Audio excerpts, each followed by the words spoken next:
बाबा देवादिदेव महादेव की कृपा ऐसी हुई कि भगवान शंकर का ही स्वरूप अंश श्री सुखदेव जी महाराज, भगवान शिव का एक अंश स्वरूप श्री सुखदेव जी महाराज। एक बार ये कथा कह रहे थे तो किसी ने पूछा कि सुखदेव जी भगवान शंकर का अंश कैसे हो गए? तो कहा, जिस समय पर भगवान शंकर माता पार्वती जी को अमर कथा सुना रहे थे, अमर कथा सुनते समय त्रिशूल लेकर माता पार्वती चारों तरफ घूमी, सबको भगाया। तोते का अंडा कोटर में गिर गया।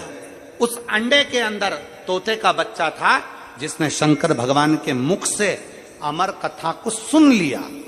और वो तोते का बच्चा जब भागा तो व्यास जी महाराज की धर्मपत्नी के गर्भ में जाकर बैठ गया। तोते के बच्चे को कहते हैं शुक, व्यास जी की पत्नी के गर्भ से जन्मा इसलिए कहलाया देव।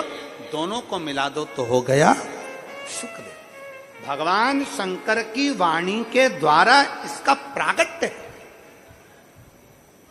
इसलिए भगवान शिव तत्व के द्वारा इसको अमर तत्व प्राप्त है। इसलिए इसको भगवान शंकर का ही अंश कह दिया, भगवान शिव का ही अंश बोल दिया। भगवान शिव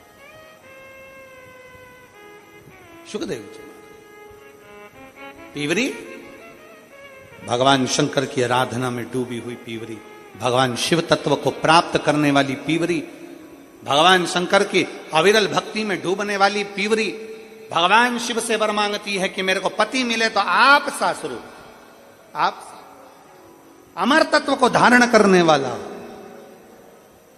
भगवान शंकर ने पीवरी का विवाह का वर दे दिया कि आपका विवाह सुखदेव जी के साथ होगा।